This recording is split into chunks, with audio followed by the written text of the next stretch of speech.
Netflix. How the mighty have fallen. Prevailing narrative is that Netflix's business is deteriorating. Management's decision to pull back on its engagement report should only encourage this thinking. Because think about it. A company that's doing well is not suddenly going to decide to hide their metrics. No, you often You are, would like, want to be bragging about We should hide from the public how well we're doing. Yeah. We shouldn't let people know that subscribers are absolutely ripping right now and people can't stop watching this garbage. Bragging is a sin. Yeah. We should refrain We shouldn't from that. do it. It's like, okay, what are you guys hiding? And the stock reflects that. Their stock could pop 20, 30% if they announce tomorrow that they are going to the episodic model. I'm surprised they haven't after all these years. It is a stubborn... It would juice their numbers so much. If I'm Greg Penis, I'm doing that tomorrow. But if you're Greg Penis and you know how trash your product is, imagine the drop-off you see after like episode 3 when people are like... But we're not publishing that data. I do put feel Ryan like... Reynolds in every show. It's fine. Right, the days of House of Cards and Orange is the New Black are gone. Netflix and chill. I say, are you awake? Hello, are you awake? Hello, are you awake? Hello, are you awake? You know what I want. Yeah, you know what I want. Hello, are you awake? You know what I want. I'm working downtown with Betty on me. Tell me what's going on. Tell me what's going on. So listen up to Betty on me. Tell me what's going on. Tell me what's going on. What is going on? What's going on? What the hell is going on? What the hell's going on? What Who is am I? going on anymore? Ladies and gentlemen, What is this? welcome back. You want to know what's going on? You came to the right place. I'm Ben. That's Emil. This week, we're talking about the downfall of Netflix. The place that used to be synonymous with getting laid. Netflix and It chill. was, yeah. I hated that. I always hated that phrase. Because no one would chill with you. You were Netflix alone. No, it just, I don't know. It's Netflix in hand. HBO and HBO and Solo. No, I don't know. It just felt it felt very BuzzFeedy. I mean, anyone who was like, I think it started because you were sending a text like Netflix and chill. Yeah. Anyone who was actually doing that, it's like, has anyone seriously ever sent Netflix and chill? Probably. Oh yeah, I'm Yeah. sure. Yeah, because that's how it became a meme. Right. Goofy. It's goofy stuff. Hey, It's like sending a you up text. Yeah, you up? Are you up? Are you awake? I say, are you awake? Hello, are you awake? Hello, are you awake? Hello, are you awake? You know what I want. Yeah, you know what I want. Hello, are you awake? You know what I want. Would you like to come over and watch a Netflix show and relax on the couch? No? Okay. All right. Well, have a Well, nice then time. I hate this whole meme. This whole meme's stupid. This whole meme is stupid. The meme promised me we would get together. It's Q&A time. It's that monthly time. BenandEmilShow.com. We're It's gonna that time of the month. drop the phone number on there. Hey, the offer for the offer for the Chase Sapphire preferred card is almost gonna go away. You better hurry up. If you didn't get one, sorry. No, you still have a little bit of time. Oh. But we don't know how much time is left. So go to thecreditcardlist.com. Hey, while you're at it, check out our episode on the channel from last week. The not only the Stock Twits episode, but the one that we just did last week. And here's a comment from that one. It's from the comment of the week is from Sichuan Davidson. Just a mountain of evidence for the Ben files in this one. So if you're curious What's going what on that in the Ben means, files, dude? I guess I don't even remember what the hell I did or said, but apparently it's bad enough that it's all going in my permanent record. Also, So- a little reminder to go. Not a reminder. Go watch the little IMVU clip we did. Oh, yeah. Invu. A real fun little corner of the internet we found on a older bonus episode. We released it to the public. If you want to go see that, Chock full of freaks. These real people freaks. are freaks. It's a real fun clip. All right, Netflix. What is it? It's a it's a streaming service. That's the first question. It was started by some guy named Reed, I think. Reed Hastings. There actually was a documentary on it. Funny enough, it wasn't on Netflix. It was on like Prime or something. well, were they taking down Netflix or were they talking about how great it was? It was interviewing all the early employees and stuff and how they created Netflix and how they went to like the Blockbuster to try to get them to buy it, and Blockbuster went, "Get the fuck out of my office!" For like $50 million, I Yeah. think. Yeah.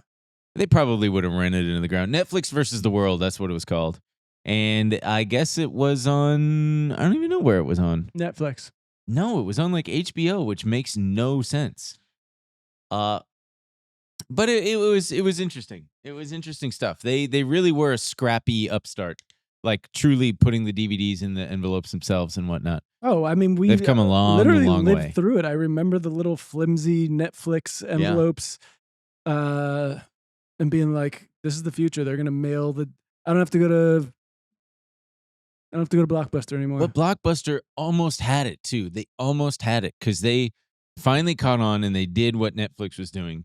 And they said, hey, you don't even have to wait for it to come back in the mail. You can go to your local Blockbuster, drop off and pick up new movies to your heart's content. You're going to wait 3 to 5 business days for your new DVD? No. Moron. Idiot. Stupid idiot. Fuck face. Shit face. We figured this out. Yeah, come over. Come check it out. Come Blockbuster and Blockbuster and bust. Very good. Yes. So anyway, that's terrible. That's never gonna catch on. Blockbuster and bust. No. Yeah. Like, Well, wait, bust as in like nut. no. Yeah.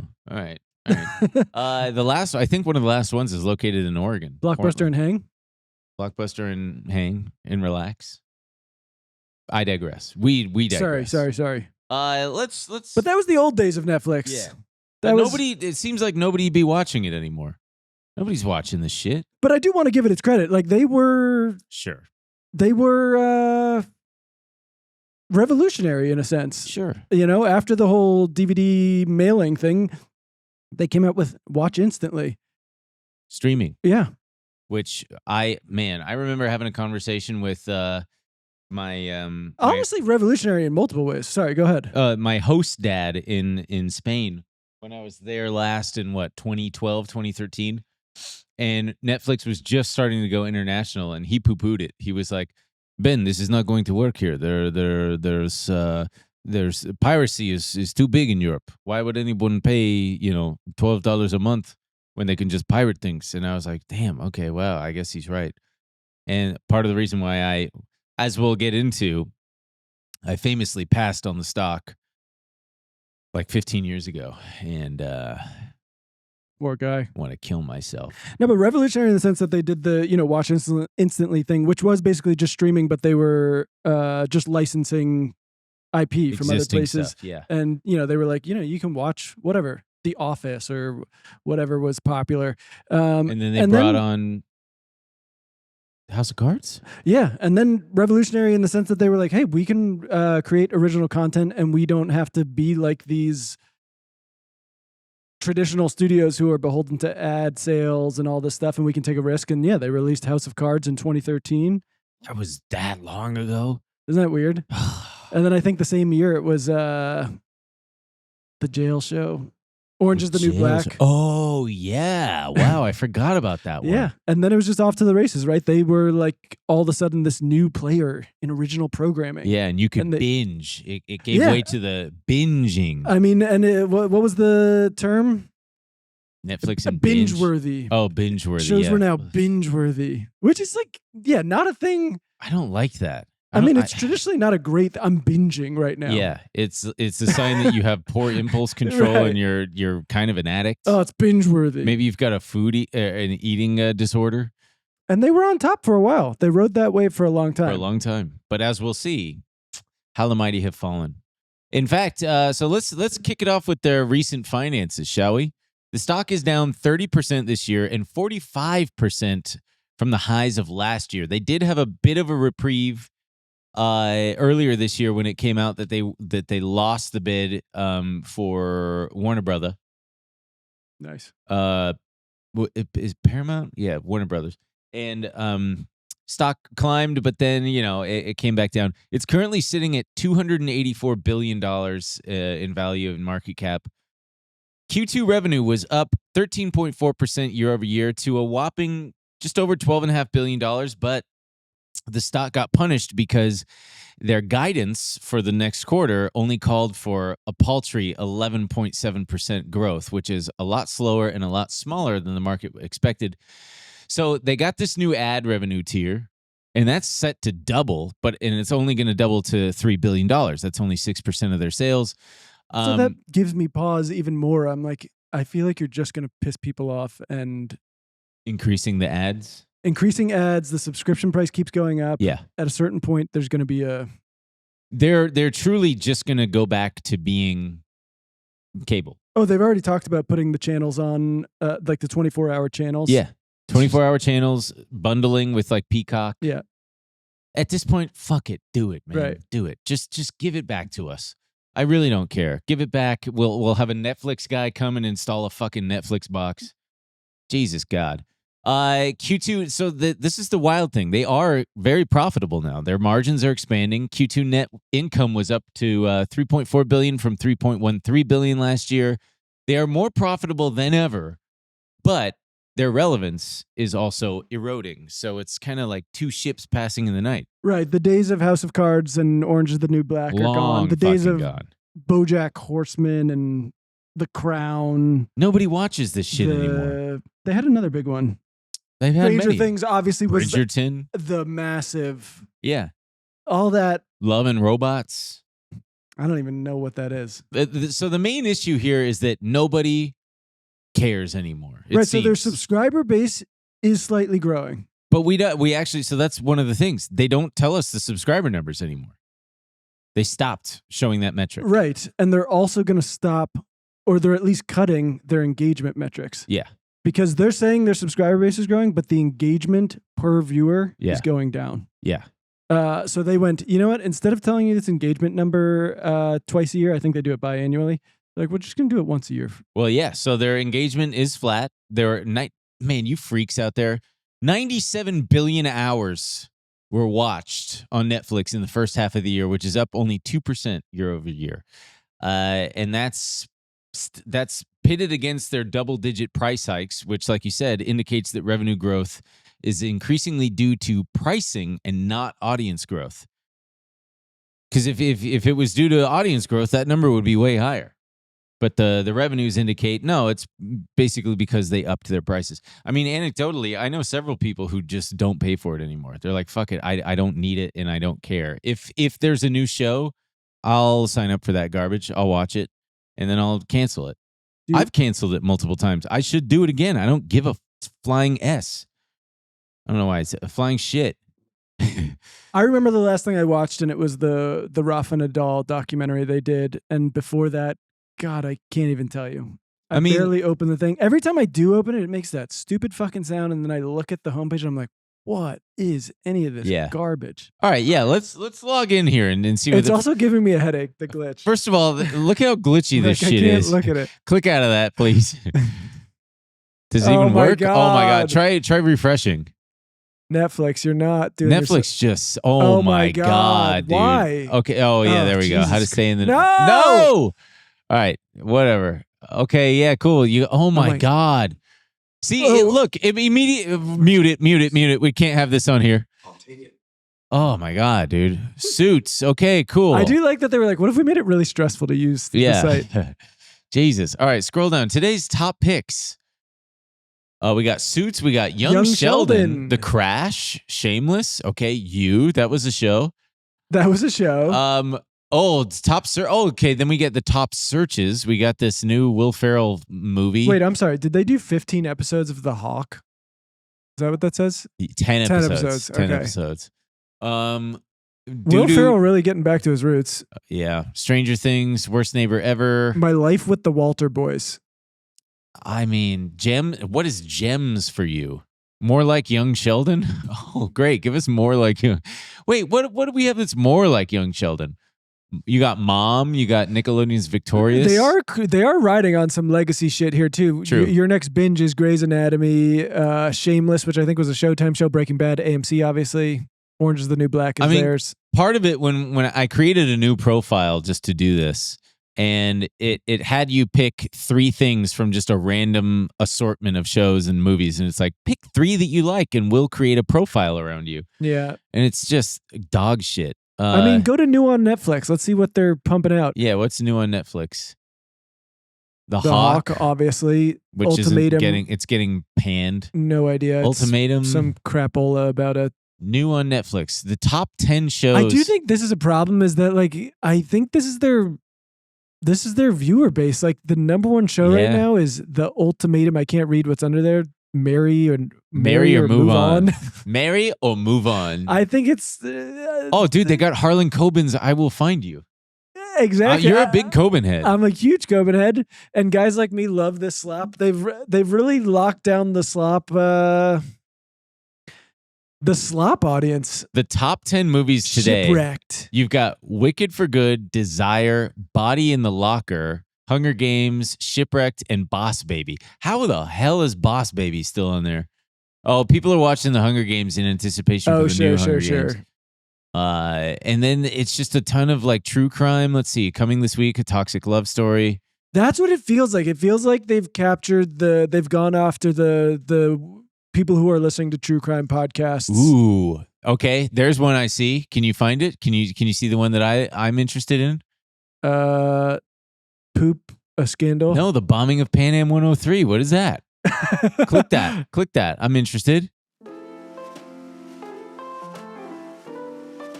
Hey guys, we got to take a quick break to talk to you about your money, in particular Cash App. You know, Cash App rocks. You want to send somebody some money? You want to receive some money? Cash App's got you. That's what I use. They make it so easy. Make it so easy. Easy peasy. Is your Easy debit peasy. card boring? Of course it is. Your debit card is a snooze. It's a regular boring old I just fell asleep thinking Debit about card? your debit card. Yeah, he just fell asleep. Wake up, dude. Wake up. You Well, can then stop talking about your debit card. Yeah, man. Your debit card, stinky winky, PU. But not Cash App. They got everything, man.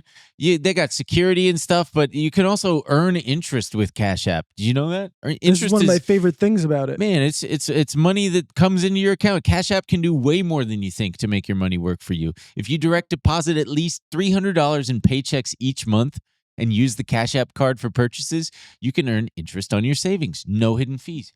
No minimum balance requirements. Also, you can hit your savings goals even faster by turning on roundups on your Cash App card. Okay, with roundups, every purchase you make using the card is rounded up to the nearest dollar, and that spare change is automatically put into your savings. Makes saving money a cinch. Okay, you don't even have to try. You spend, you save. Don't let your money sit around and gather dust. Make it work for you. Take advantage of interest savings on Cash App today. New Cash App customers can earn $10 if they use code CASHAPP10 in their profile at sign up and send $5 to a friend within 14 days. Terms apply. Cash App is a financial services platform, not a bank. Banking services provided by Cash App's bank partners. Prepaid debit cards issued by Sutton Bank, member FDIC. Cash App Visa debit flex cards issued by Sutton Bank, member FDIC, and the Bancorp Bank, N.A., pursuant to a license from Visa USA, Inc. See terms and conditions for the Sutton prepaid card, Sutton debit flex card, and Bancorp debit flex card. Cash App green features, savings, direct deposit, roundups, overdraft coverage, and discounts provided by Cash App, a Block Inc. brand. Visit cash.app/legal/podcast for full disclosures. Let's see some information. The tragic bombing of a transatlantic flight over Lockerbie, Scotland in 1988 unites the local police and the FBI. I can't wait to watch that shit. Interesting choice to dramatize this, though. This feels like a they've been doc. dramatizing stuff like this they dramatized 9/11 like 10 years after.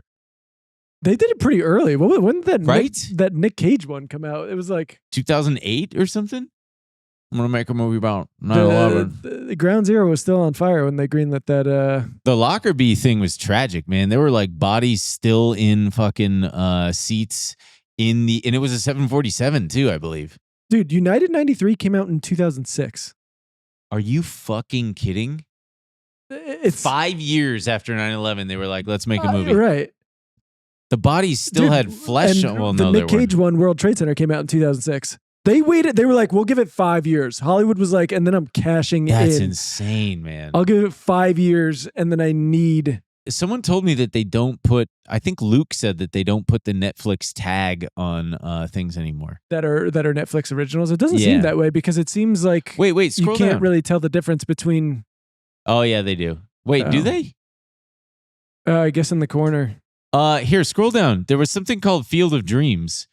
Starring Kevin Costner? No, that right there, live on 8/13. What is that going to be? Oh, it seems like they've It's made a live real event. push. Wait, what the hell? The Phillies face the Twins as Major League Baseball returns to the Iowa cornfields for a nostalgic night of America's favorite Jesus, pastime. dude. What That's kind of cool. Oh, he's all of a sudden in. I mean, that's kind of cool. That one thing they're going to play in a cornfield. What is that thumping? That's kind of making me nervous. Do you feel that? Yeah, but it didn't make me nervous. Well, the big one is coming. We all know that the big one's coming. I do think if, similarly with the World Cup thing, if they can make some massive sports acquisitions, it'll be huge for them. Yeah. I think it's been huge for any of the streamers. Like when you force people to watch football on Amazon or whatever, it's like people are just gonna be like, okay, fuck it, I'm buying. I mean, you log into Netflix and it's just, it's such a terrible layout. I feel like I owe them a bit of gratitude because I feel like they kind of broke my habit of just putting on crap and watching it. I remember exactly what show it was. It was Nobody Wants This, which was an apt title. And me and Sarah, we watched it, and all the way through we're going, this fucking sucks. And like it ended and we were just like, why did we do that? Yeah. And I literally said, let's not just watch crap anymore. And I have been so good about not watching just absolute trash. It's insane. There's something about it's almost like Netflix gets a property or they get a show or a movie or whatever, and they go, this is awesome. All right, let's make it 20% less good. We got to fill it with some shit. We got to make it look cheap. It always looks cheap. It feels cheap. It feels forced. It feels sloppy. It just feels, and when I say sloppy, I mean like AI slop-y.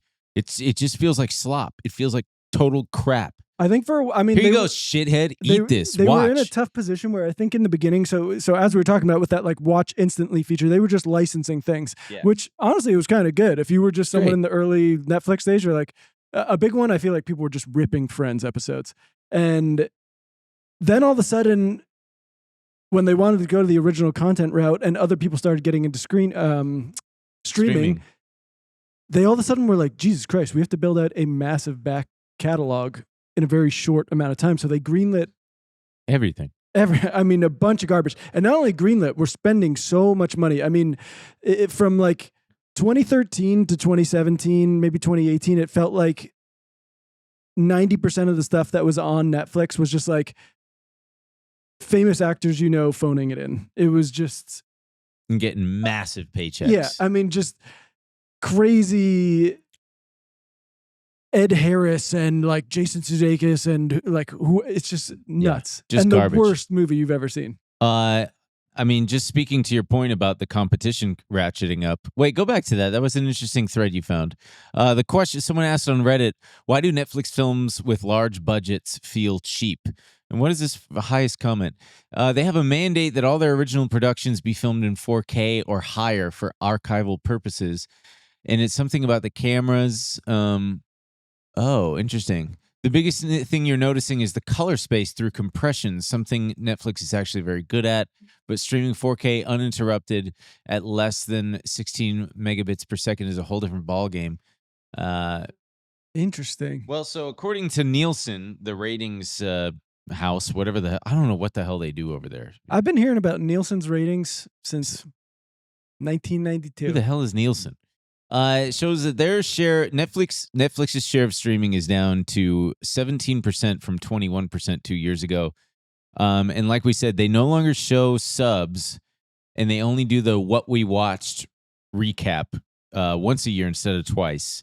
And Morningstar, who's like a stock market analyst company, they had a pretty brutal take. They said, quote, "The prevailing narrative is that Netflix's business is deteriorating. Management's decision to pull back on its engagement report should only encourage this thinking." Because think about it. A company that's doing well is not suddenly going to decide to hide their metrics. No, you often You would want to be bragging about We should hide from the public how well we're doing. Yeah. We shouldn't let people know that subscribers are absolutely ripping right now and people can't stop watching this garbage. Bragging is a sin. Yeah. We should refrain We shouldn't from that. do it. It's like, okay, what are you guys hiding? And the stock reflects that. And then there was a recent conference call from their last quarter just a few days ago. Also, they have co-CEOs. One of them, Ted Sarandos? I believe so. And then the other one's Greg Peters. Okay. You need co-CEOs, Greg dude? Penis? Greg Peters, not Peters. Penis. Did you say it's Penis? Yeah. It was Greg Penis, yeah.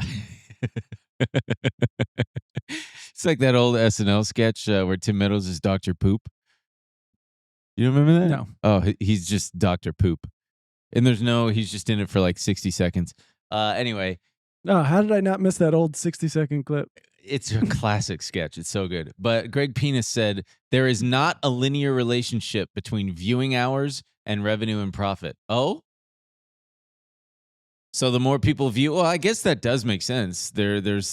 So he's basically saying, hey, I mean, the reason why we don't share that data is because it's not pertinent to the. Is he basically saying, what do we give a fuck if people are watching? We just care if they're paying. Kinda, yeah. That feels like it feels pretty counter to every other tech company's plan. I mean, literally every app is trying to juice their app in a way that so you literally will not take your eyeballs off it. Oh yeah. Especially feels weird when they're trying to point to ad revenue too. I'm sure your ad sales team wouldn't love you to be like, we don't give a shit if they're watching that garbage as long as they're paying those subscription fees. I would be worried if I was him, if people were not enjoying my product. And like we haven't even gotten to the part. There's been all these reports that they're having this real season 2 problem where the season 2 problem. They're having people who are coming for season 1 and then massive drop-offs in season 2. Yeah. And there's all kinds of reasons for it. Because the shit sucks. Well, there's shit sucking. Like me. I mean, I did not come back for Nobody Wants This. I was out. And I mean, it's not just that. So Beef, One Piece, The Night Agent have each lost between 30% and 70% of their second season audiences, according to Netflix's own figures. They also talk about the big gap between seasons. First season of One Piece, Netflix's biggest hit of the year, was way back in 2023. Oh, geez. And the second season is coming out. Well, that's what they try to say. Oh, it's just because we put too much time between seasons. Look at Severance. Severance on HBO had like 2 years between seasons, and it still performed really well. Interesting. That's one of the. I still can't imagine it's a great tactic. I do. I mean, which we talked about. I do think it also that like binge-worthy thing. I don't think is great for viewers. I think it like tanks engagement and the communal sharing of the cultural experience. Absolutely. Everyone's on their own schedule. Severance is a perfect example where it's like week to week of like, you want to go on Twitter, you want to go on Reddit and be like, what does that mean? What the heck is happening? Everybody's talking about the same thing at the same time. It also, not only that, it prolongs people's subscription window. Yeah. I'm more likely to if I want to watch this beef crap, utter crap, and there's 10 episodes, if you give me access all at once, I am far more inclined to just sign up, maybe for a 10-day free trial, whatever they offer, watch that garbage, and then cancel the thing. If you forced me to watch for 10 weeks straight, I'm probably going to hang on to it. It also makes it feel a bit more premium, too. It makes it feel like, oh, this show is worth sticking around for. It goes back. It's kind of a supply and demand thing. I will say also, just from very anecdotal evidence of the Severance thing. Okay, you've got me on that. I literally think I bought Apple TV for it. So did I. And then I'm like, you got me on this thing for 10 weeks. And literally every time it ends, I'm like, fuck, I want more. Yeah. I started watching Slow Horses with Gary Oldman. Oh, yeah. You love Slow Horses. It's fun. Okay. Now I've watched, what are they on? 6 seasons? I've watched every episode. Yeah. Slow Horses. There he is. I still think Gary Oldman is he's the same person to me as Tom York. They are just the same guy. Really? I know that they're not, obviously, but they just remind me of each other. Interesting. He's the singer, right? They both have similar vibes. Tom York is just so fucked up looking, though. Yeah, what? Because of the one eye, dude? Nah, I don't know. He looks like my friend Nick Davis growing up. My best friend Nick Davis. It looks like his mom. Hey guys, we got to take a quick break to talk about Superpower. And if you've been watching the show, you know I love my Superpower. Yeah. Okay, I took my lab tests maybe almost a year ago. At this point, I'm actually doing another one soon. I can't wait to see how my results have changed, if at all. But I love it. Okay, you go take your lab tests. If you're anything like me, you go to the doctor. Normally, you do your physical. and they go, I don't know. They give you nothing. Let's they check go, your cholesterol or something. right. And you're like, what? Am I healthy? What's going on? I don't know. Why don't you get out of here? Do you know anything about me? Nope. And then that's it. And you don't see him for a year. And That they was go, Superpower. not with Superpower. No. They take your test. They got this great app. You get a whole full picture of what's going on with you. Stuff you didn't even know about in your body. You're like, damn. Well, I'm glad that's doing okay. Or maybe I need to work on that a little bit. It's affordable too. It's the most affordable 100 plus biomarker blood test starting at $199. And it's HSA and FSA eligible. You know, in the future, we're all going to be laughing about how healthcare was in the old days, you know, when we would react to problems that occur instead of being proactive, like Superpower is doing. They're doing proactive healthcare, making it a reality and accessible to everyone. So you can get insights into over 100 of your biomarkers: cholesterol, iron, cortisol, testosterone, so many more. You can learn your true biological age. Me, I'm like freaking 8 years old. I'm 31. And the pace of your aging. You can visualize all of your health data in one place, track your progress over time. They will create a personalized protocol with tailored supplement stack recommendations and potential prescriptions that can help you reach your health goals. So make this the year you stop guessing about your health with Superpower. For a limited time, our listeners get $20 off to unlock their new health intelligence. Head over to superpower.com and use code BAZE for $20 off your $199 Superpower membership. And after you sign up, they'll ask you how you heard about Superpower. Tell them the Ben and Emil Show sent you to support the show. Anyway, yeah, that's the problem. People they lost their shit. Ozark was really good. I did Never watch watched Ozark. it. Ozark was really good. Squid Game was really good. That was their last big cultural phenomenon, I would Yes. say. And that was like 2021, Yeah, I think which so. is crazy. And then they released an absolute Flaming. shit pile of a second season. Yeah, that's. They were like, what if we just ran it back? And it's the same concept. Yo, remember that good time we all had? Let's try to capture And it then I again. think there was a third season, but I couldn't tell you. I couldn't even tell you. I honestly, I watched up until the last thing, and I was like, I don't give a fuck anymore. Right. You guys piss me off. Yeah. And part of people- that is like creative direction of the company. I mean, I don't know, to completely squander a good thing like that is Yeah, I know. is pretty. They can't leave well enough egregious. alone. There are other examples of this too. Did you hear about the Abandons thing? Abandons? It was this show. It was this big budget show. You know, Kurt Sutter. He's like the Sons of Anarchy guy and Sure. and whatever. He was doing this big, massive show for Netflix called The Abandons, and it's Lena. I don't know how you say it. Headey. Lena Headey. From Gillian Game of Anderson, Thrones, and Gillian Anderson. Gillian Anderson from The X-Files, and they're like matriarchs in the Old West or something like that. Boring. And there's all this excitement around it, presumably. Kurt Sutter has creative differences with Netflix. I don't know exactly what happens, but he leaves like a week before production wraps. It gets released. They cancel it like a week after. He goes onto Instagram to complain about how bad they are with their creatives or whatever. And people were still pissed. This is another thing. People are committing to these first seasons of the show. The show ends on a cliffhanger. And then they And cancel. it's never going anywhere. Yeah. And everyone's like, what the fuck did I just invest my time in? There were a bunch of people who I watched 10 hours of this shit. Yeah. I think it was Love and Robots, actually, where people protested outside of the Netflix offices on Sunset Boulevard. Bring us back our show. Bring me back. Why don't you get back to work? Yeah, I mean, case in point, like you said, people are not showing up for season 2s. I certainly am not, because I don't give a shit. The Stranger Things guys had a new show called The Burrows, canceled. Wow. Nobody cares. Bridgerton season 4 came in below the season 3 debut. Beef dropped 70%. Because it's like you guys, they love to just, it feels like everything is just driven into the ground. Oh, you like that? Let's just drive it into the fucking ground.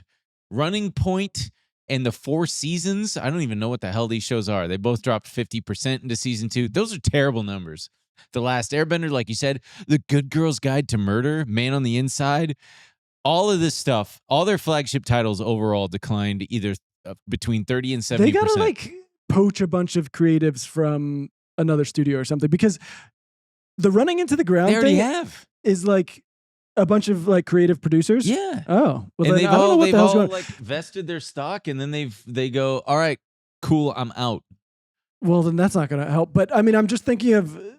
I feel like HBO is famous for. They'll be like, we're doing a limited series, Mm-hmm. and then it does really well, and they're like, actually, it's coming back. It's not going to be limited. But think about White Lotus. It's like Yeah. I'm almost positive it was supposed to be like a one limited series thing, and I think then you're right. now what are we on? Season 4 is coming out. They're in Man, I can't France wait. or something, Yeah. and it's like a cultural event every time it comes out. At this point, the reputation of the White Lotus has got to be in the toilet.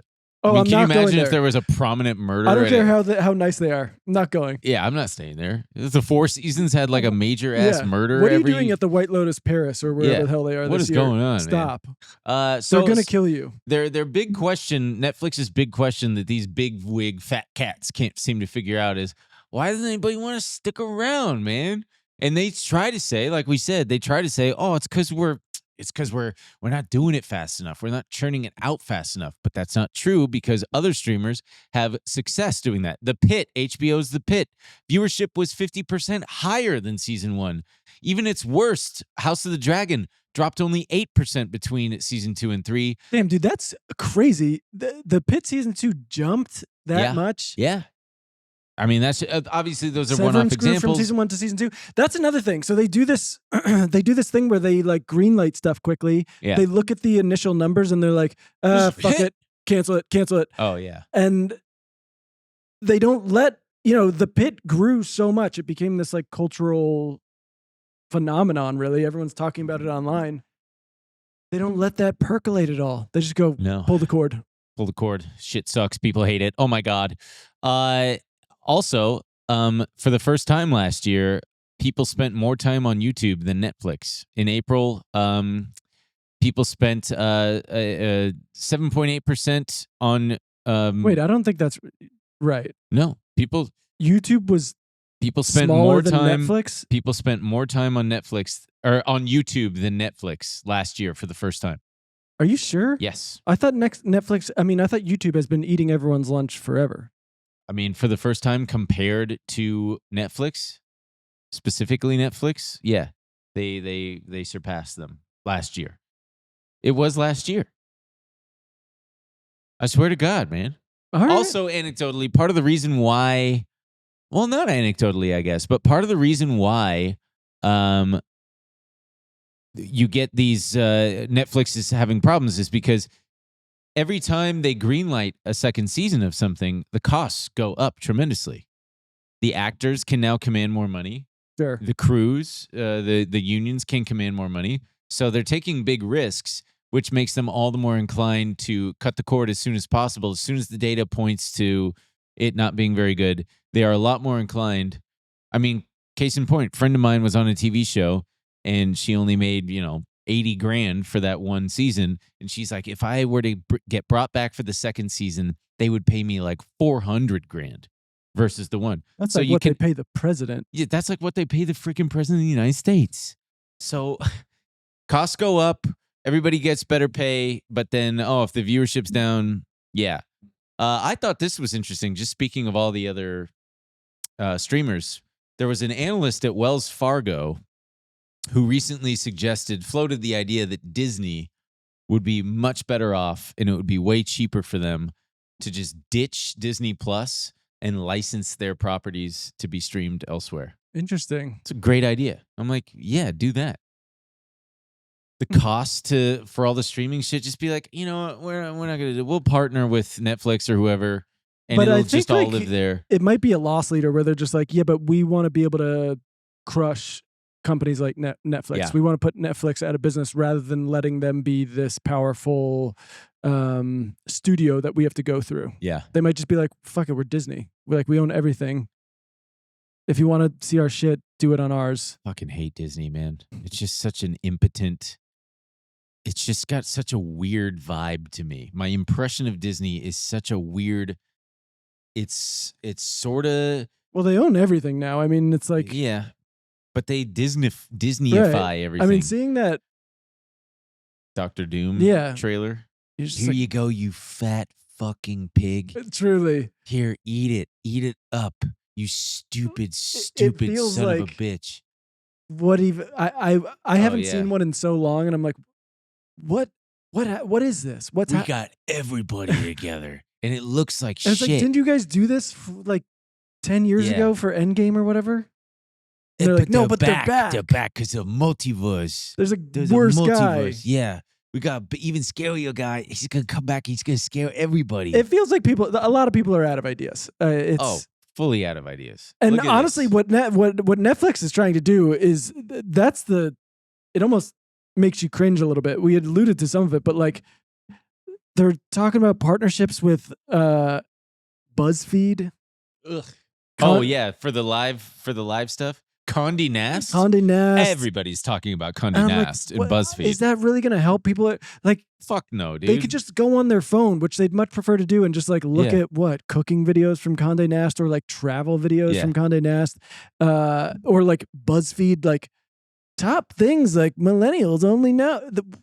How is that going to help Netflix viewership? And then the live channels. And I think they're throwing their hat in the ring to try to get the World Cup broadcast rights for the next one, that would probably be a huge boon for Netflix. Probably terrible for people who like to watch the World Cup. As someone who's like tuned into some of their forays into live sports, it sucks. It's a disaster. I watched their Nadal Alcaraz exhibition match. Yeah, one of the worst tennis viewing matches. They'll have time to fix it. They'll work it out. I doubt it. I think they'd have a lot of hiccups. Really? Still? Yeah. I think live sports is really difficult. And a lot of these legacy players have been doing it forever.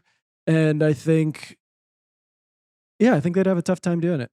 They need to get, who's that guy who always does the Bill, he does the Hader. Olympics?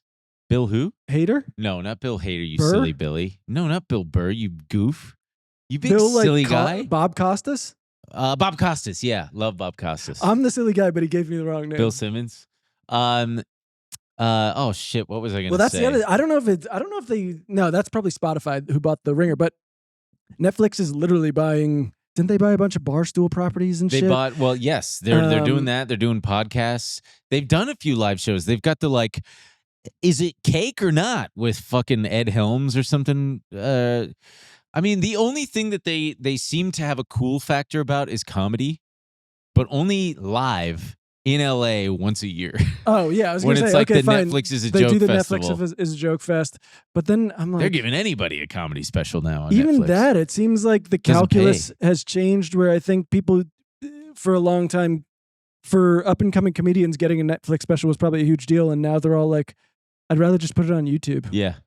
See if I can go viral on there, and then I'll see a real difference in ticket sales. Yeah. If I put it on Netflix, it'll get scrolled past. Yeah, I'll get a check for whatever, maybe $100,000, but the thing cost me like, I mean, I said maybe because that's like best case scenario. They probably spent $20,000 to $50,000 shooting the thing or something, and then they're like, what the fuck, No one maybe they'll watched give it. Dave Chappelle another special. He can go up there and go, trans people. I'm curious what he thinks of trans people. Maybe he's changed. We got to talk about gang. We got to talk about trans people again. I'm a turf. I'm a turf. He takes like 15 minutes to make one point, at the end of which he just goes. No, you forgot the smacking the mic into his thigh, smoking a cigarette. Dave. He's a real. It's a bummer because obviously we all. It's such a fun. It's the Michael Jacksonification of Dave Chappelle. In that you had skinny Dave Chappelle before, and you've got muscular Dave Chappelle. You had black Michael Jackson, you had white, really fucked up looking Michael Jackson. And it's like if I were a kid now, paying attention, I'd be like, this guy's the same guy as the skinny. Hey, what the? I can't. I'm not going to do that anymore. It's just. He's just a bummer, man. He just seems so bitter and angry. Even when he's like going after someone I dislike. Did you see? There was like a little clip. Shane Gillis did that massive thing at the Lincoln Center or Lincoln Arena, whatever the fuck it's called in Philly. And Dave Chappelle comes out and he's like, okay, you be Joe Rogan and I'll be JD Vance. JD Vance. And I don't even remember. A huge fan. Oh yeah, that's what he says. I'm a huge F slur. And it's like, dude, that's like, I mean, what is even the? That is kind of his old style. Kinda. The joke is just, I don't know. I'm a huge Gay guy. Yeah. I mean, Look, he goes after both sides. He goes after both sides. sure. I don't Just know. a little tired, a little lazy, but hey, if anyone's earned it, it's him. He can do whatever he wants.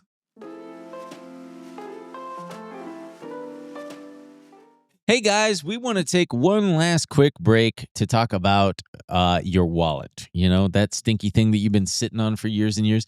Before Ridge, my wallet, just a big cluster, just a mess. A mess. Sometimes I'd have to wrap a dang rubber band around it.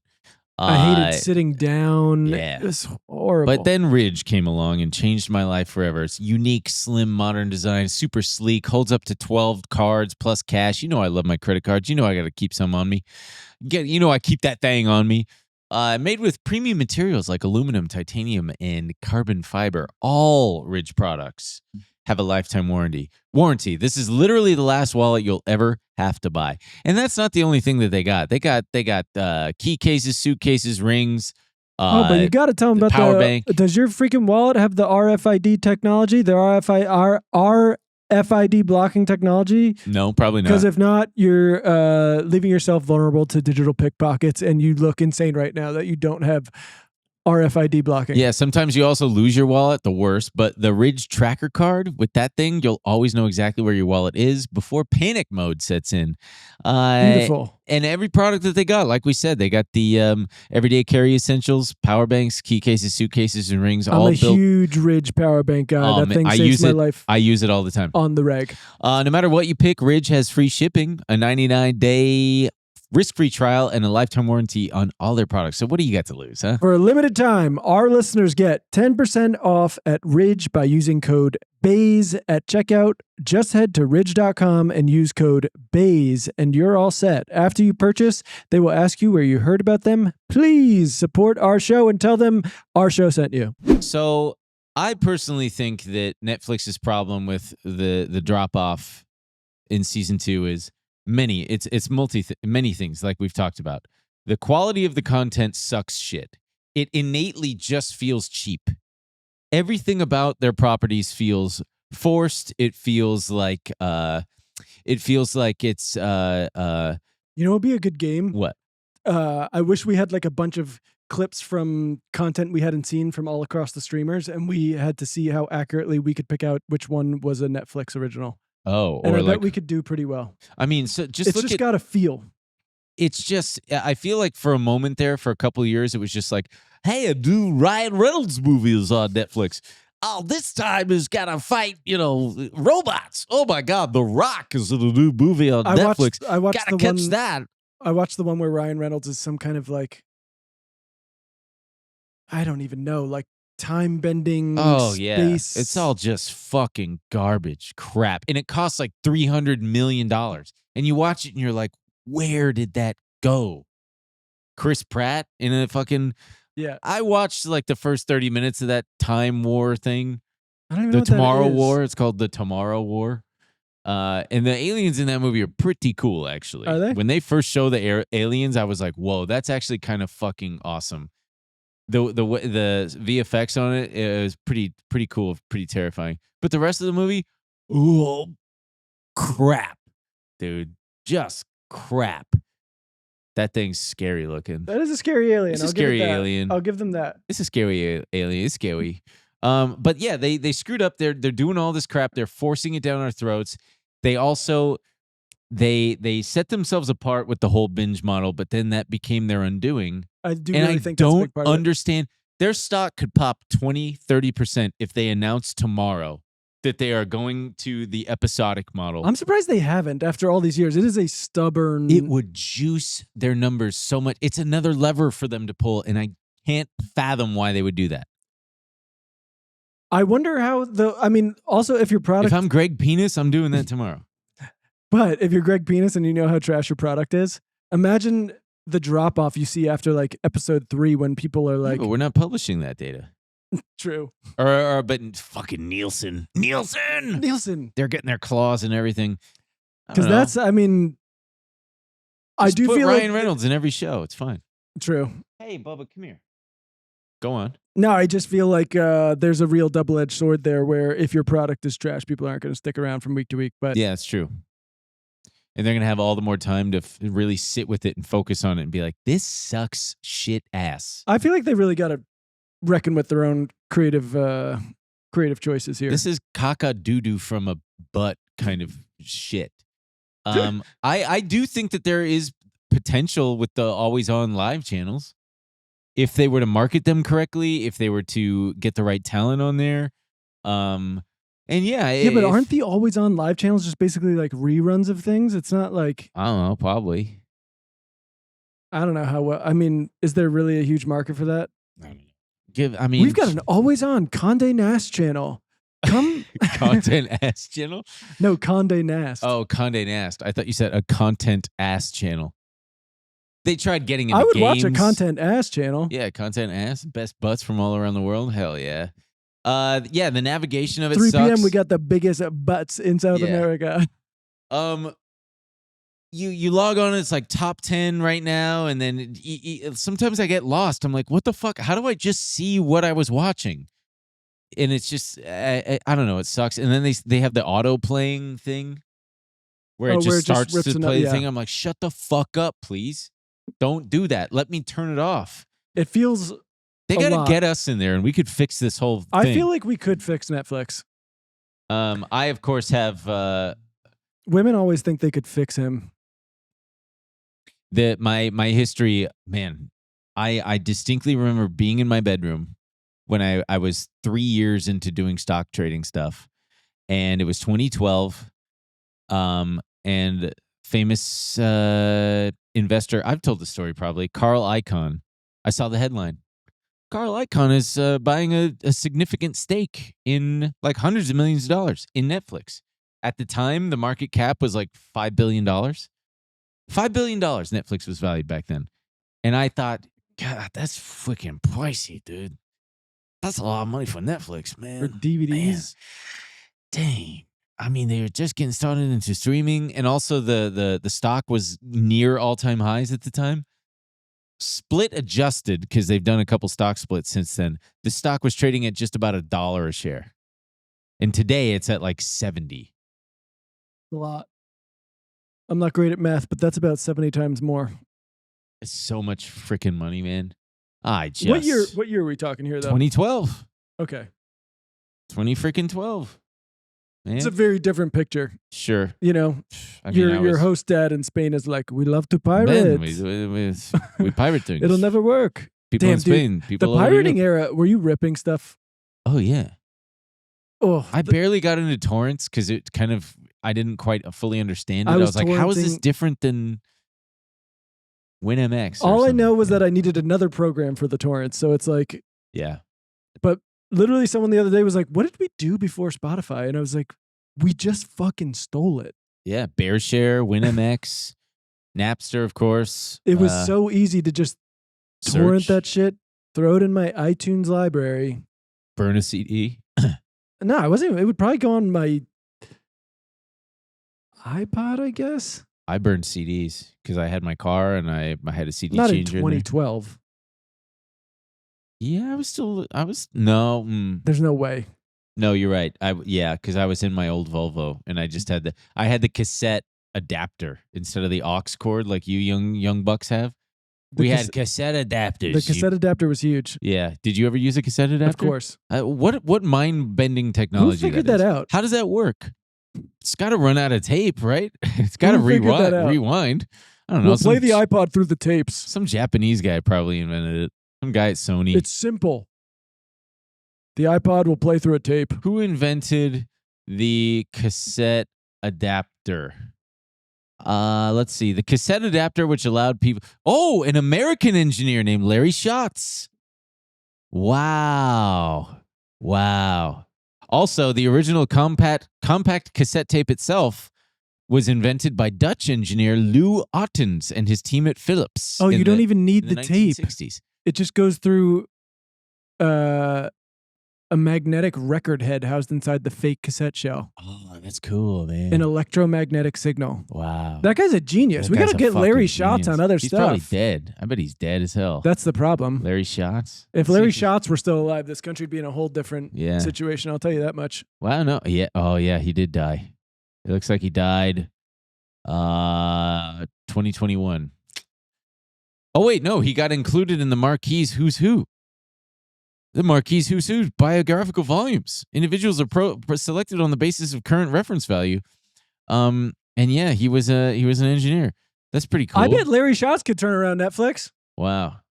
Among his accomplishments, he's most proud to have developed the first microprocessor-controlled FM tuner in 1975 when he was only 25 years old. This guy's a nut. Wow, what a regular who's who. This guy. God, I love Larry Schatz. I'm a big Larry Schatz head, yeah. I'd die for Larry Schatz. I'd die for him. Here's Time where to Jim, buy Netflix? Here's where Jim Cramer stands. What does he say? You know, Netflix is too hated right now. He said that their sell-off has made the stock more compelling, but investors shouldn't rush all in at once. While slowing growth and tougher competition remain concerns, Kramer says Netflix's valuation, record buybacks, and long-term growth opportunities still make the stock attractive. I am inclined to agree somewhat because their margins are expanding. They are still making more money, and they do have a lot more room to make things better than they are exposed to things getting worse, I think. But it's going to take a few quarters for them to prove that, I think. It's not often that you get one of the best companies on sale. That said, you can afford to take your time with this one. If you're still a believer in Netflix, I'd put us on a small position and then gradually add to it on weakness. Yeah, it's just not the most inspiring thing. The way that the things are trending for it. I mean, it's up a little bit today. I won't pretend the quarter was great. I won't pretend it's great. Yeah, it's $285 billion company, man. And they got all the competition now. They got competition from YouTube's, Apple's, HBO, Disney, Hulu, Amazon Prime. Which one's your go-to? I'm a Prime guy. I spend most of my time on HBO. I'm just going to be honest with you. Or Apple TV. I could only ask that you would be honest with me about this, about your HBO or habits. Apple TV. I don't have Hulu. I have it like 3 times a year because I have to get it for the Australian Open, the US Open, and Wimbledon. The French Open is luckily on HBO these days. I just use, I like going on Prime. I'm still shocked that Netflix doesn't offer the opportunity to buy or rent titles like Apple and Prime do. There's another revenue lever that they could pull. It'd probably be a whole licensing nightmare for them. I don't know. But they've done it before. Yeah. They could figure it out. Jesus. I don't know. I'm with you. YouTube does it. They've got all this competition everywhere. Why are they letting Apple take my money every time I want to watch 1987's Roxanne starring Steve Martin and Daryl Hannah? Boy, you must love that freaking movie. Pretty great. Let's should we switch gears? Should we talk a little bit about Iran or just jump straight to the market stuff? We should talk a little bit about Iran. Yeah. It's a massive deal. It's unclear exactly what's going to happen. Who the hell knows? If you have not been paying attention, the latest is tensions have fully exploded again. Iran and the U.S. are trading. I mean, it's just like day after day trading exchanges of fire. Yeah. And now the Houthis have announced that they are entering the conflict and imposing a blockade, maritime embargo on Saudi Arabia in the Red Sea. They're going to close the Bab al-Mandab Strait. Another strait you're going to have to know about. Bab al-Mandab. Yeah, I mean, it's who knows what will happen. I feel like in a very strange position. I'm no expert by any means. I think when the first round of, when was this, February 28th, this all started, when the Strait of Hormuz was closed, I was very worried. I thought we were going to see these like massive cascading effects that really just didn't come to bear. Mm-hmm. It's extremely difficult for me to, I don't even know how to think about it anymore, but truly same. It doesn't seem like, well, I mean, what are we talking, like 2.5 million or somewhere between 2.5 million and like 5 million more barrels now being taken out of the global energy supply. seems bad. But and yet it's like everything's just continuing as business as usual, it seems. And I can't tell if it's like, is everybody just blindly walking? Are we all heading toward the edge of a cliff and we're all oblivious? Are all the analysts and everybody out there, the economists and stuff, are they all walking toward that same cliff and they're just pretending it's not there? Are they hoping that cooler heads will prevail? I think that was the more confusing thing too. Like back when it first started, it was like highly regarded analysts talking about how we're completely fucked. Yeah. Like, and you're going, okay, I mean, this guy is, it's some guy who like works the oil futures desk at wherever, and this is the worst I've ever seen UPenn anything. and Yale, and he's like, this will completely fuck the global energy supply. You're not even going to know you're not even going to recognize the world around you. And you're like, okay, I imagine this guy knows, and they usually don't just come on here and fearmonger. But yeah, sounds like a panicking to me. He sounds like a panicking. But yeah, I tend to think that it's going to be bad. It doesn't seem like there's any real way for Trump to get out of it without just accepting a terrible loss. And we've been through this Houthi thing before. There's this like weird right-wing thing of people being like, okay, let's see the Houthis try. And it's like, we have. Yeah. And they were, after October 7th, they were pretty effectively taking out ships in the Red Sea. We launched Operation Prosperity Guardian in partnership with like such a cool name. At first 10 other countries, and then like it expanded to like 20 countries. They were not able to resume like the same amount of ships passing through the Red Sea up until now. It was upticking, but so good luck. Yeah, it's Vietnam and Afghanistan and Iraq all happening again. How the hell does Trump just do what he does? Just say like we just announce that you won, but everybody knows that you lost, and just get on with it, man. But he can't do it because it's as much as he wants to announce that it's a win. The liberal media? No, it's not the liberal media, dude. It's like as I said when we were going through that MOU briefly on it was a few weeks ago. And I said, I don't see any way this actually is accepted. When we're talking about $300 billion in reparations or whatever they want to call it. And he was trying to like squirm out of it. And they were all trying to back away from it. JD Vance went out and was like, well, we don't know what's actually going to happen with the MOU because we're going to maybe wait and see and try to regroup and whatever. It is not only Donald Trump. I think it's difficult for any American president to get their little hiney spanked and admit it. Yeah. I'd admit it. I have no problem. I'd be like, yeah, my hiney got spanked. I didn't know the Iranians had it like that. I got my hiney spanked, and that one's on me. Damn, Iran got hands. I'm that little boxer yeah, guy exactly. Chugging. Damn, Iran got hands. And now you have the most like macho, front-facing.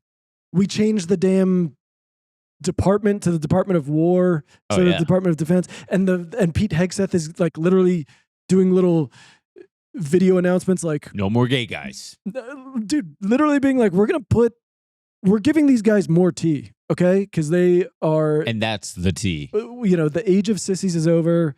The age of women. they're all pissed about like. What do they call it? The rules of engagement. They're like, why aren't we just allowed to nuke these people? So I don't know, man. They're the craziest people in the world. I already thought before Trump that American foreign policy was deranged, and so we're just in another level here. I don't know how we get out of this. Well, why don't we round it out with some other stuff in the markets, huh? Shall we? Hey, do you like Jersey Mike's? Not me. Gave me diarrhea the one time I had it. You're honestly.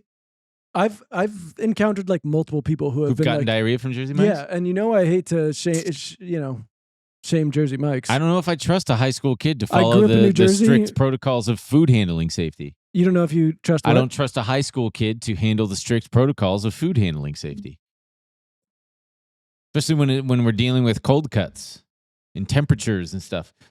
Someone fucked up. But aren't all those shops going to be high school kids? I don't know. A Subway certainly will. Subway certainly, yeah. Yeah, the cyclospora. We have no idea what's going on with that. But I did accidentally eat lettuce on Friday, and I was like, dude, what am I doing? Yeah, what am I freaking doing? But I was fine. Jersey Mike's is going to IPO though at just under $8 billion. I don't know why they do this. $7.94 billion, just to round it up to fucking 8. Come on, man. I'm just glad Danny DeVito's getting that fat check. Oh yeah, man. Oh my You God. think he's making out like a bandit? No, I bet he took cash instead of stock. Come on. Because they're a private company up until this point. If I'm his agent, I'm going, take the cash. Danny, baby. Danny, take the cash. Danny, man. take the cash. And meanwhile, you've probably seen the headlines. I wish it was a joke, and I keep waiting. I keep waiting for someone to step in and say, this is wrong. We shouldn't allow this. But Trump Media, ticker symbol DJT, they are selling access to his truths. You don't think we should allow this? No, I kind of don't.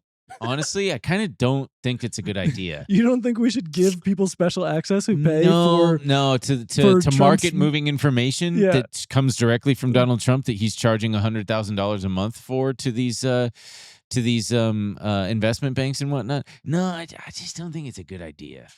I think that it sets poor precedent. I think that it invites a lot more market manipulation than we've already seen. And it's a pay to play kind of thing that who knows? I mean, if you can pay $100,000 for the access, how much more can you pay for influential posts? Yeah. Hey, maybe say something. Here's $500,000, so maybe say something nice about.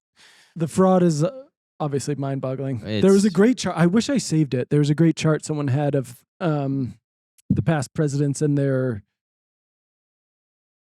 like wealth creation, and it was basically. Like I think it started at Obama or maybe it started at Bush. Obama. Bush made a bunch of money from the owning of the Texas Rangers. Obama, his wealth shot up because of a lot of speaking, book sales and speaking events. And Biden's like hardly went up. That sleepy ass dude was just like, we're supposed to make money on this. Yeah. Why did everybody tell y'all are getting rich? Come on, Jack. And they have it in different colors because it's like, this is just like from incidental, like, okay, Obama put a book out and it sold way more after he became president. Yeah. Trump's had that one as well. And it was like, still quite big, but his real estate holdings, his whatever, hotel holdings, whatever the business. Crypto and stocks. But then it was a whole different color and it's like a massive line of just basically fleecing American people, crypto, stock trades, insane deal making. Smart, man. He's smart.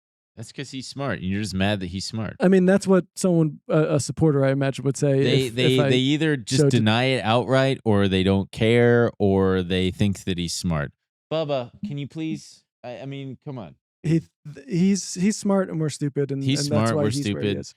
And then let's see what else. SpaceX is down $1 trillion in market cap. Dude, you really called it. I'm not going to say that I called it, but I freaking called it. You called it with the Rivian thing. And it's starting to look Rivian-esque. Oh yeah, and they still What have is it at now? They got a lot more to go. I don't know, $123.54. Woo! They are down 23% from the top, but what did it IPO at? It was 160, and then spiked to 185 roughly. I think it even went higher than that. I think this chart just sucks. But market cap is still at $1.63 trillion. It's such a pathetic. I mean, this. You know what I haven't seen is a lot of people like such a complaining online that they bought in on this and are getting hosed.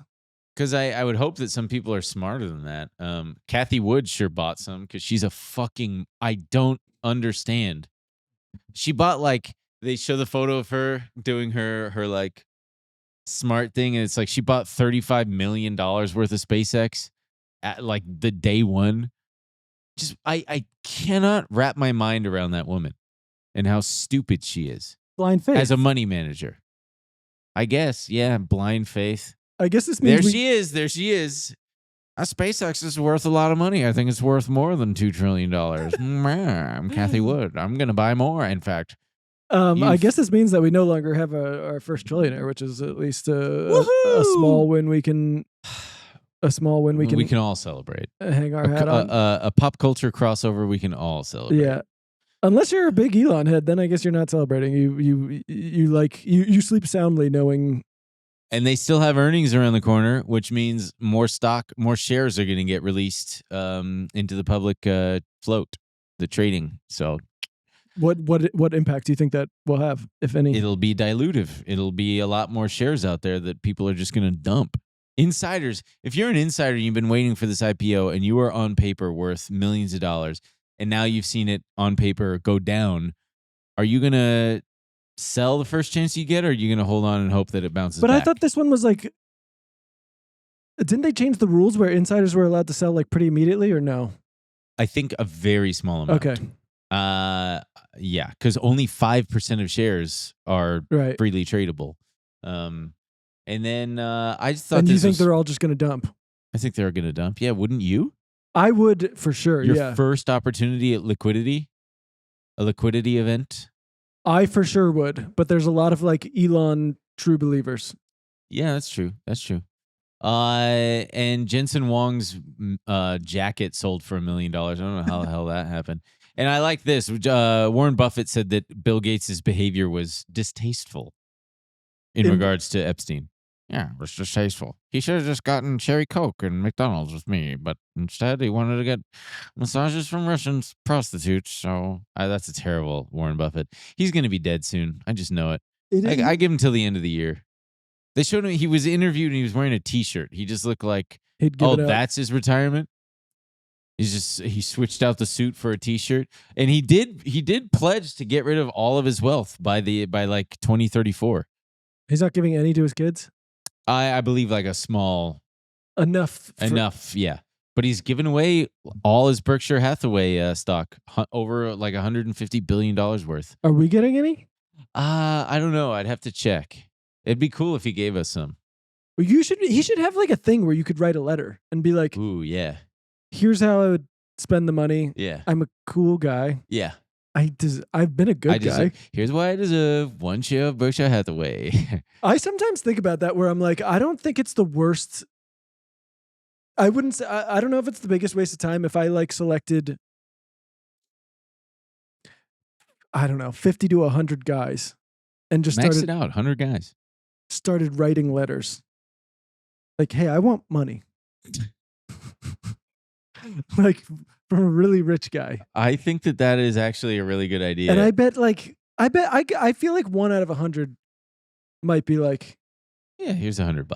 It's like that guy. Remember the kid who used to invoice companies? No, he used to annoy Sam Altman. He would like every time Sam Altman would tweet, he would say something. He would like reply and go, "Yo, I need you to buy me a PS5." Like da da da da. And Sam Altman at first found it very annoying, and then started to find it kind of charming, and then was like, "Okay, tell me what your address is or whatever." I'm saying. And he bought him a PS5. Can you like Sam Altman buys a? I'm going crazy that I can't remember if this actually happened. I hope I didn't dream it or something. There is no credible public record or official news confirming that OpenAI CEO Sam Altman bought a PlayStation 5 for a child. This is crazy. Well, folks, we got a lot to talk about in the bonus. Probably going to talk about the Odyssey culture war. I found something that really pissed me off. It's the LA cool guy. So we'll talk about the LA cool guy and how I just cannot compare. All sorts of stuff. Robbie Williams. I got one thing in here just says LOL. I don't remember what that is, but it's probably really good. So join us. We got to talk about the World Cup. We're going to talk about the World Cup, Mundial. BennettEmilShow.com. Head over there. I gotta find this thing too. It's driving me nuts. I gotta find this thing. No, the Sam Altman thing. The Sam Altman thing. Yeah, sure, Grandpa. Say Grandpa in the comments. No, Grandpa. You can call me Grandpa. That's fine. But if you are someone who knows what I'm talking about, I'm like, I could see the article in my head. I'm gonna find it. He's gonna find it, folks. And maybe it wasn't Sam Altman. It was some. Maybe it wasn't a PlayStation 5. Maybe it was an Xbox. Maybe it's Xbox One. Maybe it was a gaming PC. I think it was a gaming PC. Yes. Whoa.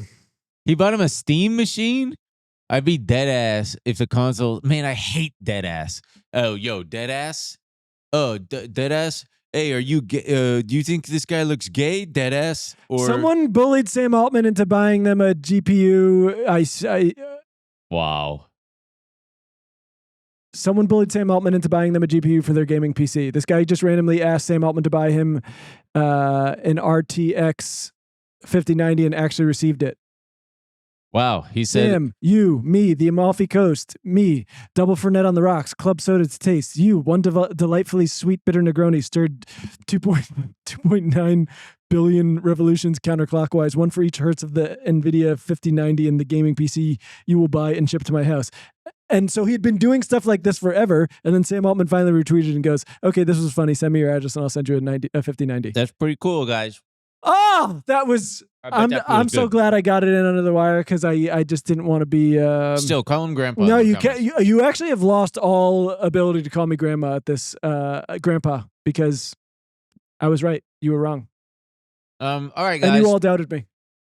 We'll see you in the bonus. Thanks for tuning in. Let us know if you use Netflix still. Do you drop off after season 2?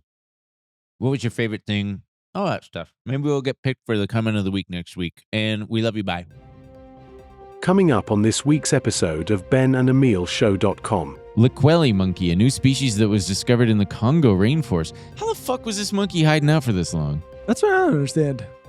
You know how exciting it's got to be like, wow, I fucking found No monkey! one. No monkey! Oh Holy my God. fuck, new monkey.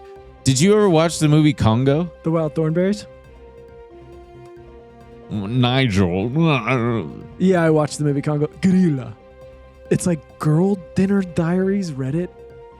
No. You ever just like hit popular? No. I don't Sometimes ever if- hit popular. I just, I have home. Right, which follows the like, the... I don't know what this is, but it's like if I've gone through like 1 or 2 pages of mine, which is all just the Reddits I subscribe to. So Yeah. whatever. I'm like, what is all of Reddit talking about? Just out of curiosity. Yeah. And this, I don't know what's going on. I don't know what. Is it women posting for the feral plates and the feral thoughts? Post your unhinged meals, relationship spirals, late night thoughts, soft moments, braggy moments. So it sounds like these are women at their worst. The ones I see are, yes, it's always like the saddest caption, like, my husband finally left me for her. And then it's like the worst meal I've ever seen. It's like cup noodles. My dad has been married 3 times, to my grandma, to my other grandma, and eventually to my mom. Queen bee. There you go. Bee's lifespan depends on its role. A honeybee queen, well, a queen lives for 2 to 3 years. Summer worker bees live for 4 to 6 weeks. Wait, who gets to have sex with the queen? I don't know. Whoever's got the coolest bee penis. No, I need to know. Who mates with the queen? Which bee mates with the queen? Don't look at me like that, Doug. The queen bee mates with the drones. Oh, wow. Dude, you get to go make honey. She takes special mating flights out flying. Yoo-hoo, boys! I'm going to mate in midair with 10 to 20 of you guys. Tragically, mating is fatal for the males. That's fine. They're just going, ooh. What a nice life. I've got 4 to 8 weeks to just collect pollen, make Whoa, honey. dude. The queen collects and stores all the sperm she needs in a special organ called the spermatheca. She uses the sperm to fertilize eggs over her entire so she just goes out, collects a bunch she only mates 1 time? And yeah, man. Damn. Ladies, don't you wish? Spermatheca. Ladies, don't you Wait, wish? so bees make cum? Bees may come. Bees may come. We make honey. Is it their vomit or is their poop? It's vomit, right? That's wild that they got tiny little, penises. Penises? Google bee penis.